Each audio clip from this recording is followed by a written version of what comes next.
नमस्कार दोस्तों। आशा करते हैं आप सब काफी अच्छे होंगे।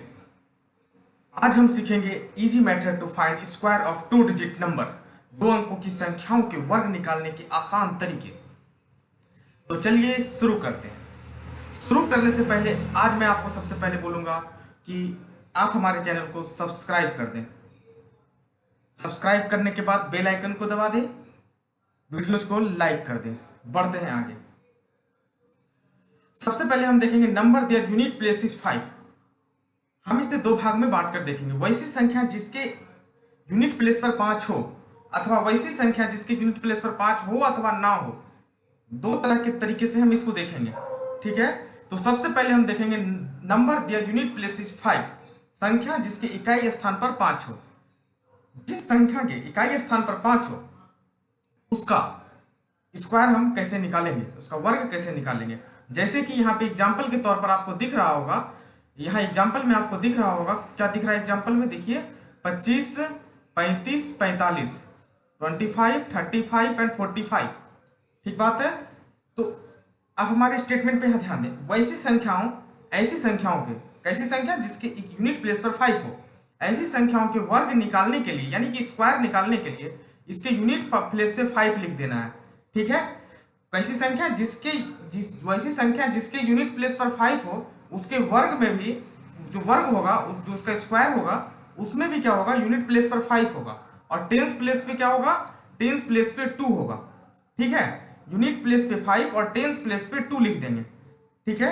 और जो बच गया आगे का नंबर, जैसे कि ये 35 था या फिर कोई भी नंबर हो, 25 ही था, तो 25 के पीछे में 5 है।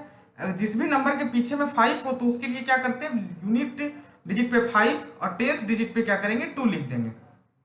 बच गया आगे का जो डिजिट बचा। आगे के डिजिट के लिए क्या करेंगे, तो इस स्टेटमेंट पे ध्यान दीजिए। उसके बाद जिस संख्या का वर्ग निकालना हो उसके दहाई के अंक में, ठीक है, एक जोड़कर उसी संख्या से गुना कर देंगे। ठीक है। जैसे कि यहाँ दहाई का अंक क्या है, 2 है। 25 का अगर हमें निकालना है तो 25 में दहाई का अंक यानी टेंस प्लेस क्या है, 2 है। 2 से एक बड़ी संख्या, 2 में एक जोड़े तो क्या होता है, 3 होता है। 2 में 3 से मल्टीप्लाई कर देते हैं तो यहाँ क्या मिलता है हमको, 6 मिलता है। इसको आप एग्जाम्पल के माध्यम से यहाँ समझ सकते हैं। 25 का स्क्वायर है तो आप यहाँ देखेंगे कि हम, चूंकि यहाँ यूनिट प्लेस पे 5 है तो कुछ नहीं सोचना है, हमें यहाँ पर 2 और 5 लिख देना है। ठीक है।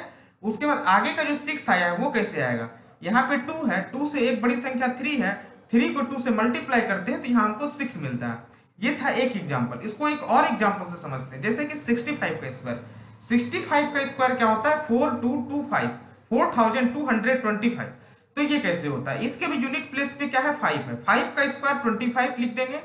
5 जो है उसका स्क्वायर 25 होता है, यानी कि यहाँ पे यूनिट प्लेस और टेंस प्लेस पे 5 और 2 पुट कर लेंगे। बचा आगे का नंबर, ये जो 42 है, ये कैसे आया, तो यहाँ पे जो 6 है, 6 से एक बड़ी संख्या 7 होती है। 6 मल्टीप्लाई 7 यानी कि 42। 6 मल्टीप्लाई 7 क्या, 42। तो हम यहाँ क्या करेंगे, यहाँ पे 25 के आगे 42 लगा देंगे तो मेरा निकल गया 65 का square.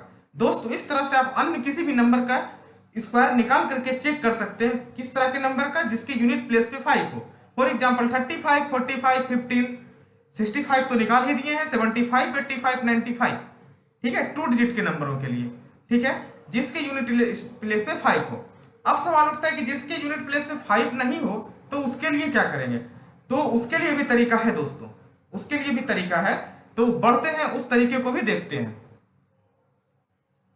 Number their unit place is 5 और नॉट 5, मतलब एक ऐसे यूनिवर्सल तरीके को ले रहे हैं हम जिसमें या तो यूनिट प्लेस पे 5 हो अथवा ना हो, उससे कोई लेना देना नहीं है। ठीक है, ये हर जगह काम करेगा। तो हर जगह काम करेगा, इसको हम एक एग्जाम्पल के जरिए समझेंगे और एक एग्जाम्पल लेंगे, 2 एग्जाम्पल इसको समझाने के लिए हम एक्सप्लेन करने के लिए लेंगे। पहला एग्जाम्पल हमने क्या लिया है, 63, नंबर 63, 63। हमें 63 का स्क्वायर यानी कि 63 का वर्ग निकालना है, 63 का स्क्वायर निकालना है। ठीक है, तो हम क्या करेंगे, 63 का स्क्वायर कैसे निकलेगा, ये जो नंबर है 6 मेरा, ठीक है, ये जो नंबर है 6, इस 6 का स्क्वायर कितना होगा, इस 6 का स्क्वायर होगा 36। ठीक है, और जबकि इस 3 का स्क्वायर क्या होगा, 9 होगा। दोस्तों इस बात को ध्यान दें, पहले आगे वाला नंबर जो 6 है उसका स्क्वायर यहां लिखेंगे हम 36, उसके बाद जो पीछे वाला नंबर 3 है, 3 का स्क्वायर लिखेंगे 9। 3 का स्क्वायर जो 9 लिखेंगे हमेशा 2 डिजिट में लिखना है। 2 डिजिट में लिखने का मतलब क्या है कि यहाँ पे जो है अगर यहाँ पे 2 डिजिट में आ रहा है, फॉर एग्जांपल कि यहाँ पे 4 होता 64 होता तो 4 का स्क्वायर यहाँ पे 16 मिलता हमें, लेकिन यहाँ 4 नहीं है 3 है। जब नंबर 3 है तो यहाँ पे 2 ही डिजिट में आंसर हमको मिलेगा, 2 डिजिट में सॉरी 1 डिजिट में मिलेगा, 1 डिजिट में मिलेगा। तो हम यहाँ पे एक जीरो लगा देंगे तो यहाँ पे ये क्या हो जाएगा 09 हो जाएगा। ठीक है, कोई दिक्कत नहीं होना चाहिए।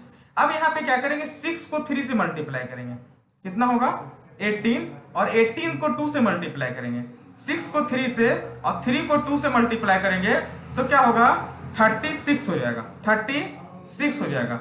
Then this number and this number, adding this number and this number, 9 को यहाँ 9 लिख दिए, 6 को यहाँ ऐड कर देंगे, 9 को 9 अच्छा एक प्लेस छोड़ के लिखेंगे, यहाँ जैसे 9 था 9 से एक प्लेस आगे बढ़ जाएंगे तो यहाँ 6 हो गया, यहाँ पर 3 हो गया और यहाँ पे ठीक है तो 9 यहाँ पे 9 हो गया, 0 प्लस 6 6 हो गया, 6 प्लस 3 9 हो गया, 3 जो है यहाँ पे 3 हो गया।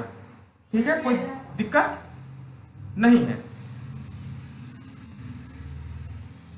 बढ़ते हैं आगे, बढ़ते हैं आगे तो यहाँ पे क्या 76 का स्क्वायर, 76 का स्क्वायर जब हम यहाँ पे करते हैं 7 का स्क्वायर क्या होगा 49 होगा, 7 का स्क्वायर 49 होगा और 6 का स्क्वायर क्या होगा 36 होगा। 7 का स्क्वायर 49 एंड 6 का स्क्वायर 36, यहाँ पे लिख दिए 7 इंटू 6 क्या होगा 42 एंड 7 को 6 से मल्टीप्लाई करेंगे और 6 को 2 से मल्टीप्लाई करेंगे, 7 इंटू 6 42, 42 इंटू 2 84। ठीक है, और दोनों को ऐड कर देंगे, दोनों को ऐड करेंगे तो क्या होगा 6, 4 प्लस 3 यहाँ पे 7, 8 प्लस 9 17 का 7 और 1 4 और 1 5। ये काफी ही आसान तरीका